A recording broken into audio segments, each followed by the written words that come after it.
And you have been told through propaganda that he is an existential threat, or you just truly believe that. You believe that he is that dangerous.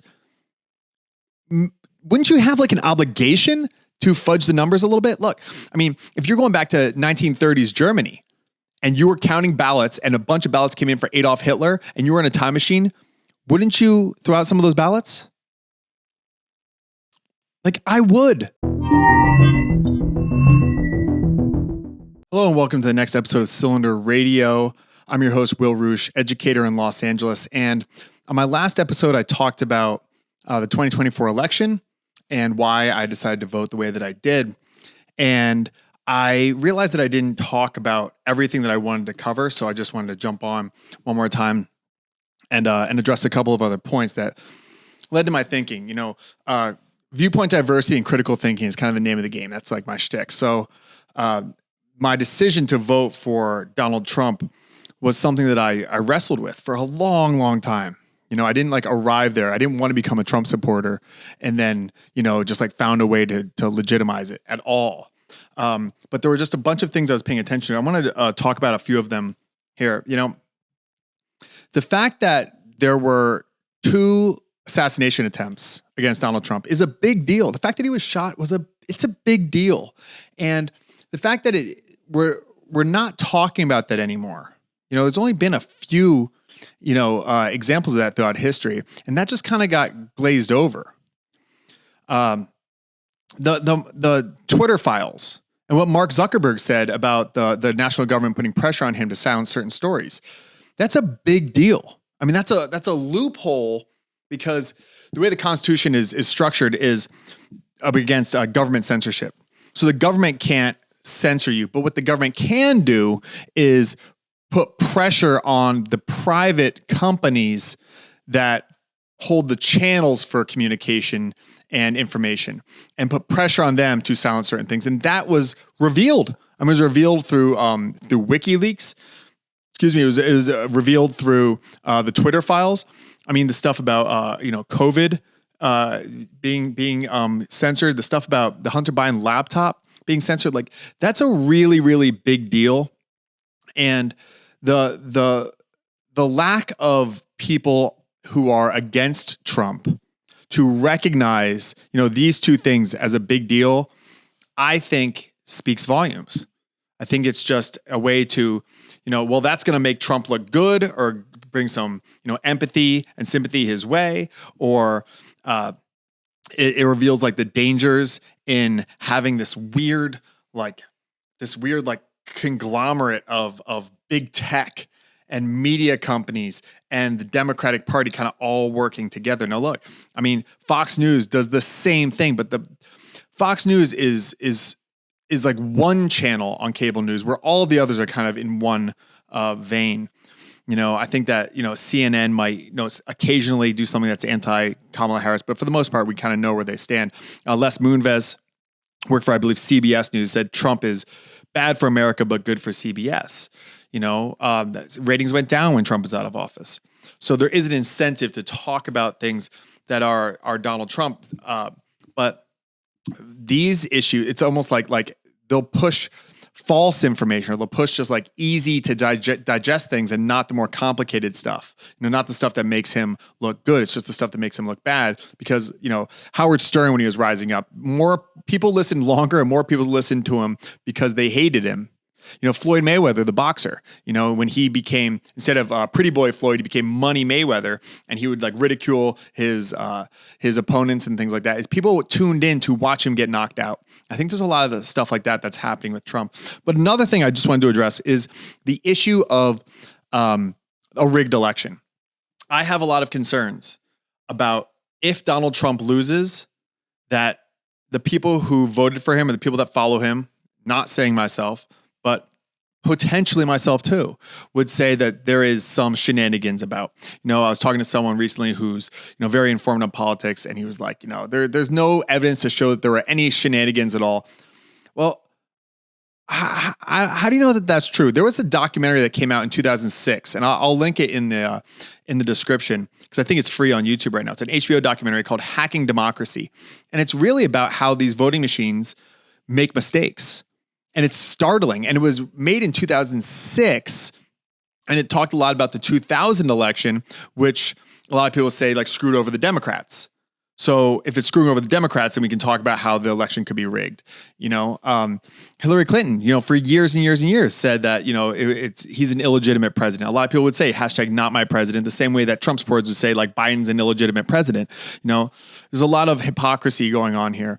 But the fact that there's still a lot of Americans that think the 2020 election was fraudulent or rigged, I think that speaks to a couple of things. I think it does speak to people being in their own echo chambers. You're surrounded by people that say it was rigged, and then you're going to fall into groupthink, and you're going to say like, all right, well then it's rigged. Okay, it's confirmation bias. But there's also just a severe lack of transparency.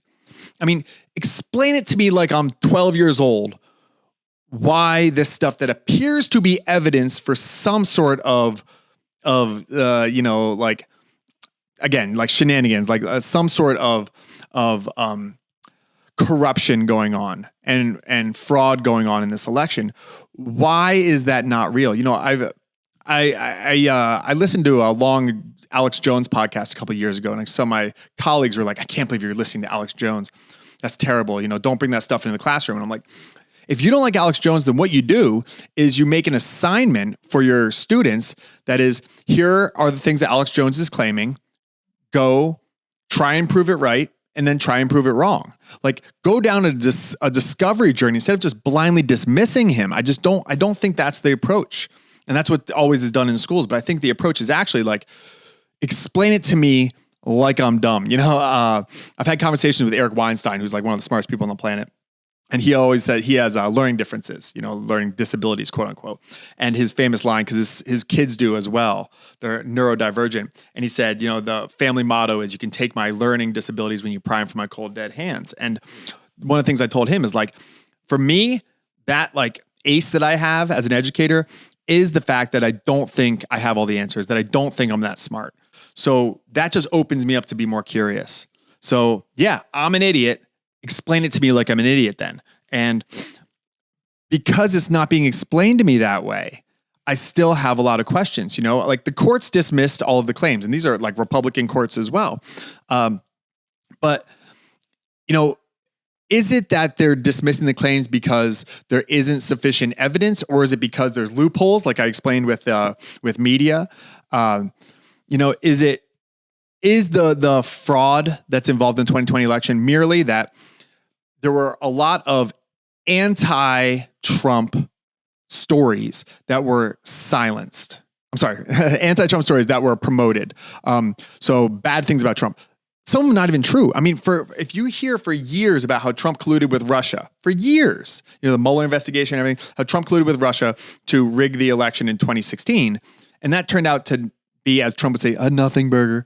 So if that's the case, then is there any residual backup of people that still think that's the case? Because you could look up the statistics on how many people still think there was a lot of Russia collusion, even though that got thrown out. So people kind of hold to these narratives even when the evidence presents something differently. But if you promote negative stories about Trump, whether or not they're true, and you silence negative stories about Biden, even if they are true, like the Hunter Biden laptop story is a great example, okay, then isn't that some level of election fraud? I mean, isn't it? It doesn't have to be, hacking democracy, breaking into the machines and everything, but it's some level, and something I've talked about before is like, if you believe that Donald Trump is truly an existential threat, like you believe that he is Hitler and he will destroy the earth, he will destroy America, which a lot of people, I'm talking to millions of people, that's the narrative going out there, that he's so dangerous. And you're working at these ballot counting places, and you have been told through propaganda that he is an existential threat, or you just truly believe that. You believe that he is that dangerous. Wouldn't you have like an obligation to fudge the numbers a little bit? Look, I mean, if you're going back to 1930s Germany and you were counting ballots and a bunch of ballots came in for Adolf Hitler and you were in a time machine, wouldn't you throw out some of those ballots? Like I would. I probably would. I don't know, but I probably would. I would like to think that I would. I'd like to think that's a noble thing. That's the moral thing. And that gets really, really tricky. because if people really see him that way, then it's not unreasonable to think that they might do that. So it's just something else to think about, But another thing that I think is a huge deal is the way that COVID was handled. COVID was handled really poorly in a lot of ways by Trump and by Biden. When Kamala Harris says she wouldn't do anything differently than Biden, and 70% of the country says the country's heading the wrong direction, that seems very odd from like a political savviness standpoint.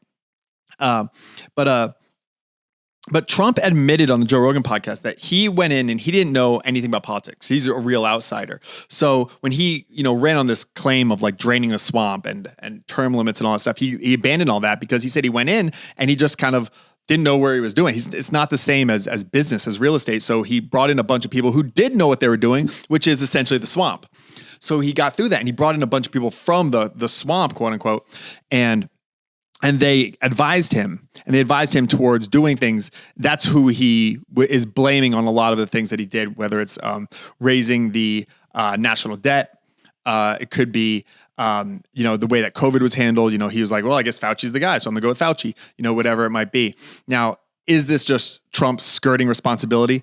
Yeah, it's kind of his style, not taking ownership. I'm a Jocko Willink guy. I think extreme ownership in our leaders. And I do worry that Trump doesn't take extreme ownership. But then again, when was the last time you heard a politician, or a president, let's say, go, I was wrong, and I'm going to learn from this, but I make a lot of mistakes. Like, they don't say that because they have to always talk about how they're winning. But I think it actually reveals a lot about a person's character when they do take ownership, especially a leader. And so Trump now is running on this idea of like not bringing in the swamp. And you see that before he chose Mike Pence. Now he's picking JD Vance, who's a little more of an outsider. He's bringing in people who are outsiders. Tulsi Gabbard, who's the black sheep of the Democratic Party, and RFK, who's the black sheep of his family in the Democratic Party. He's bringing in these kinds of people that are real outsiders to kind of guide him. And that's something that I talked about in the last episode. But, Donald Trump, his history, he was kind of always an outsider at these prep schools among like the wealthy and stuff. He was kind of like always ridiculed by his classmates. They all come out and say, oh, he was a buffoon and all this stuff. So he was always an outsider to like the super elite, even though he was rich, kind of like a Great Gatsby style thing, even though he was rich. And so this is his chance to kind of get back at those uber elites, because the uber elites, many of them are going to be in support against Donald Trump. And we see that over and over and over again. So this is, a little bit of like him, like a personal vendetta in him, I think, to go against those very, very powerful elites, which is what resonates with a lot of voters.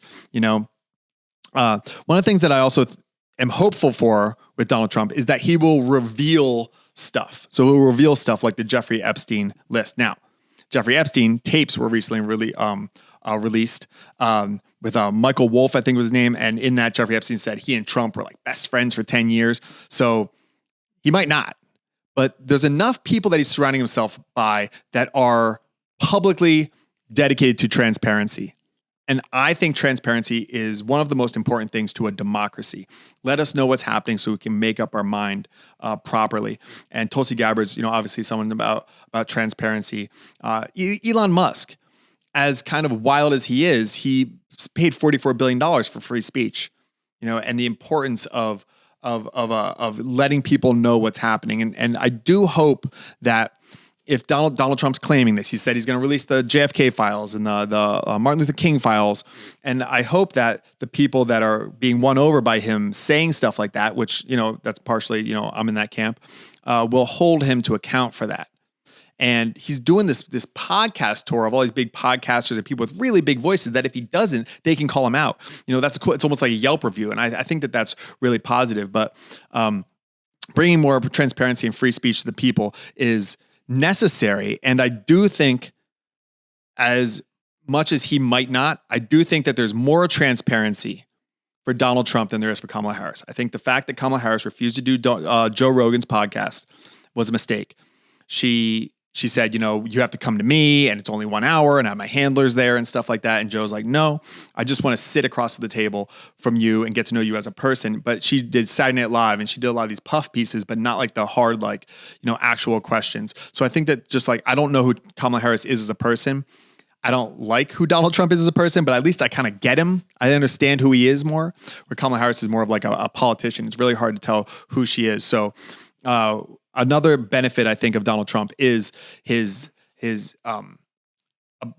apparent transparency and commitment to free speech. You know, I think a lot of the free speech absolutists would be voting for Trump this year, and I tend to fall in that camp as well. So a couple more thoughts on this election. Curious to hear your thoughts. Please put them in the comments.